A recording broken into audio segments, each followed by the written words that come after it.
Bonjour, alors aujourd'hui je vais vous proposer une vidéo sur des applications à propos de l'épisode 1 du cours, sur les graphes non orientés. Dans le descriptif de la vidéo, vous trouverez un énoncé en format PDF ainsi qu'un lien vers mon blog où vous pouvez trouver divers documents de maths experte et maths spécialité.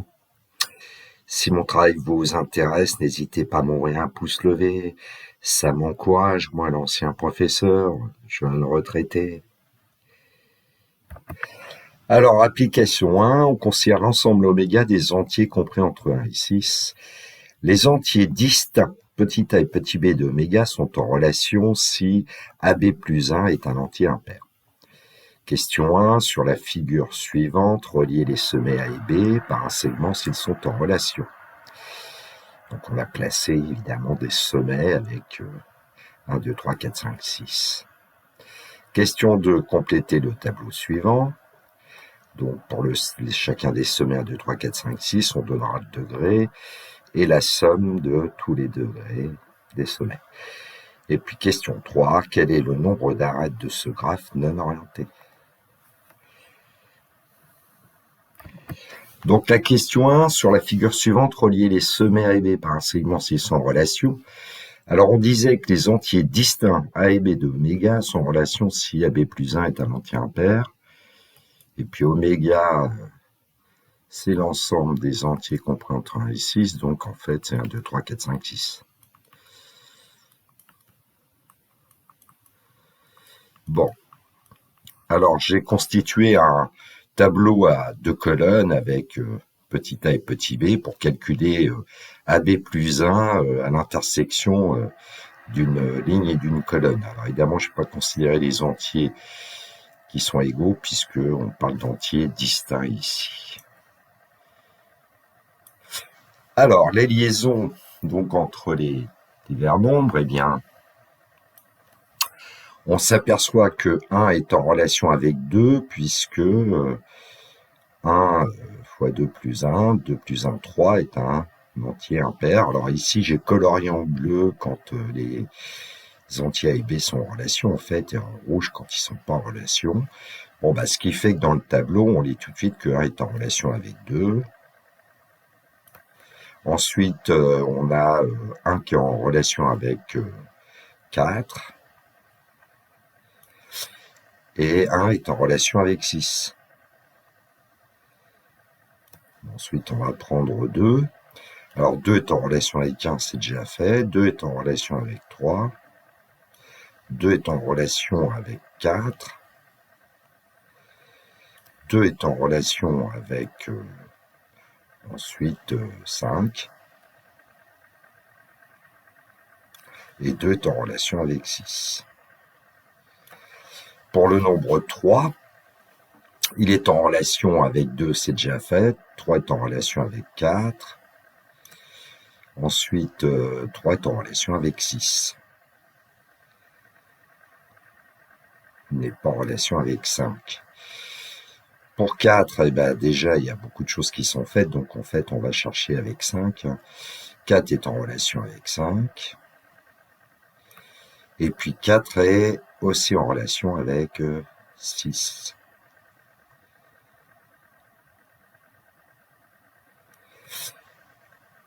Ensuite, qu'est-ce qui nous reste 5, qui donc est en relation avec 6.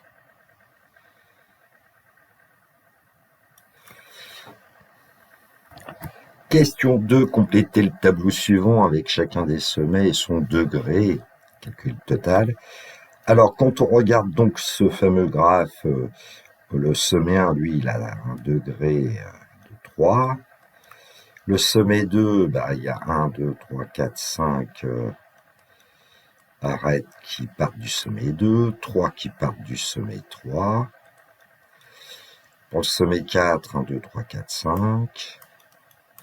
Pour le sommet 5, bah, 3.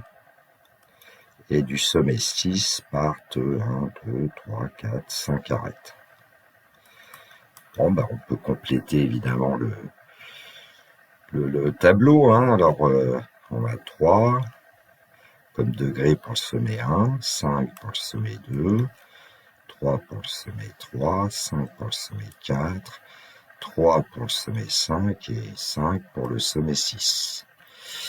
Alors au total, 3 plus 5, 8 et 3, 11 et 5, 16, 16 et 3, 19 et 5, 24.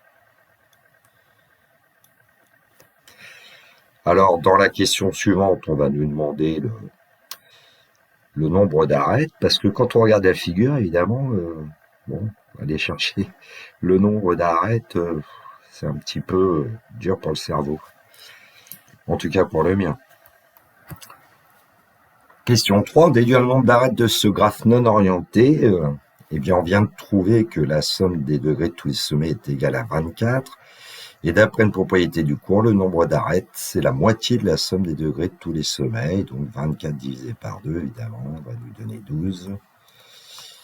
Donc on va pouvoir dire qu'il y a 12 arêtes dans le graphe.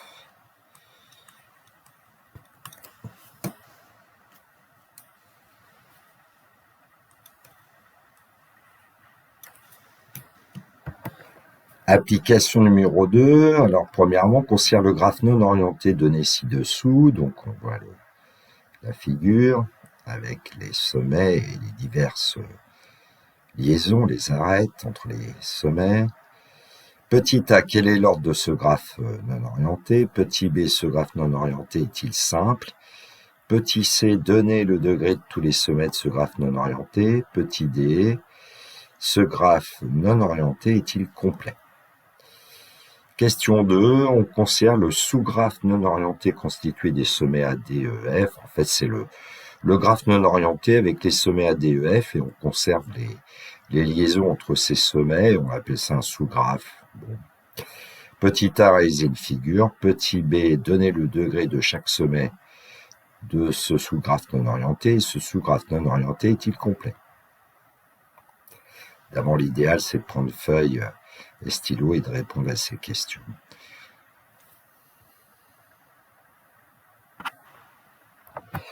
Donc la question A, quel est l'ordre de ce graphe non orienté? Alors en fait, il y a ici un certain nombre de sommets. Il y en a 6 sommets.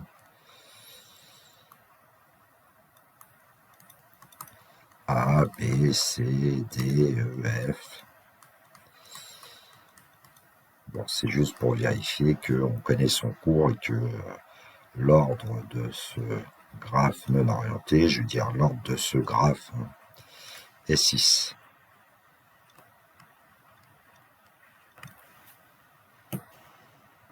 Question 1b, ce graphe non orienté est-il simple? Alors pour savoir si un graphe non orienté est simple, on sait qu'il faut regarder s'il y a des boucles, il n'y en a pas, et puis regarder s'il y a plus d'une arête entre deux sommets adjacents. Bon, bah ici c'est pas le cas, donc ce graphe non orienté est simple.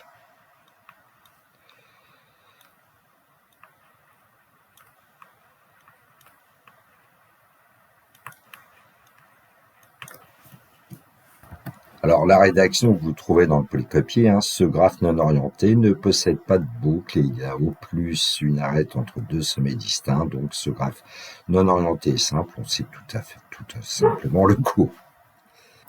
Question 1c, donnez le degré de tous les sommets de ce graphe non orienté. Alors on va les chercher au fur et à mesure. Alors le sommet A, 1, 2, 3, 4, il y en a 5. Le sommet B, il y a deux arêtes qui partent de B. Le sommet C, 1, 2, 3, 4 arêtes. Le sommet D, 1, 2, 3. Le sommet E, 1, 2, 3, 4. Et le sommet F, 1, 2, 3, 4. Et donc au total, on va avoir 5 et 2, 7. Et 4, 11. Et 3, 14. 18, 22.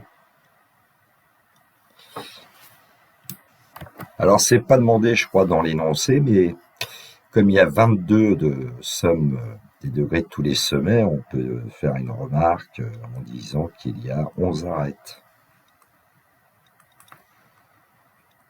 C'est la moitié de 22. pour ce graphe, évidemment.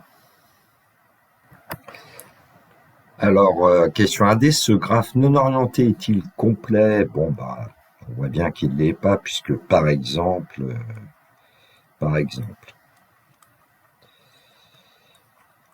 les sommets C et D ne sont pas adjacents.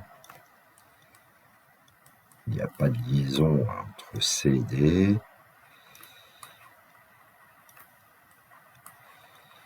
Et donc, ce graphe n'est pas complet.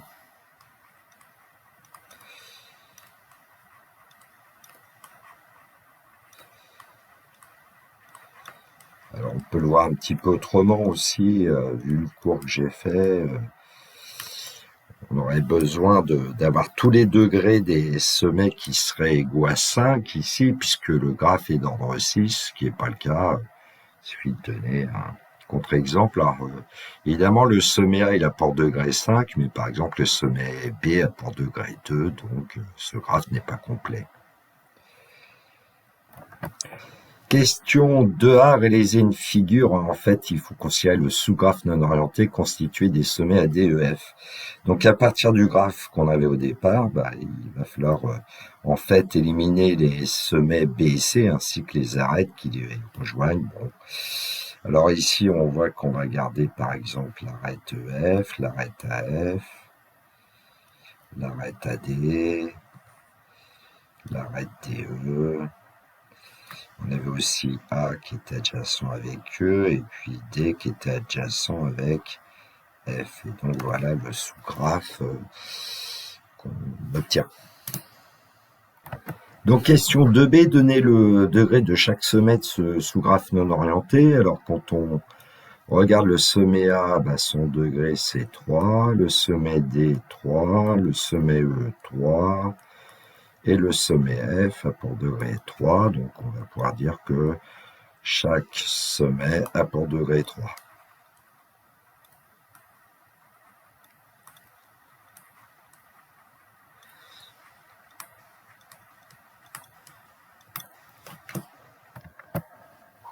Question 2C, ce sous-graphe non orienté est-il complet?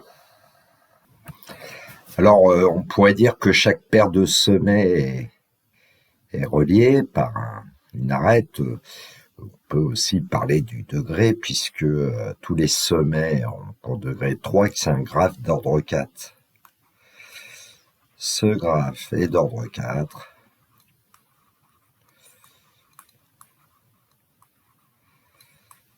Chaque sommet a pour degré 3, un de moins que 4. Chaque sommet a pour degré 3. Par conséquent, ce graphe est complet, ce sous-graphe.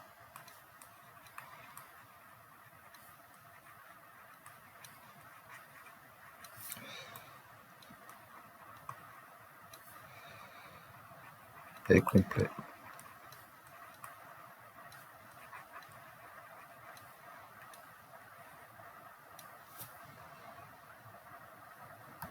Alors, on pourrait aussi demander le nombre d'arêtes. Évidemment, ici, on peut les trouver facilement, mais avec les degrés, puisque il y a 4 sommets de degré 3. La somme totale des degrés, c'est 4 fois 3, 12, donc divisé par 2, et donc il y a 6 arêtes.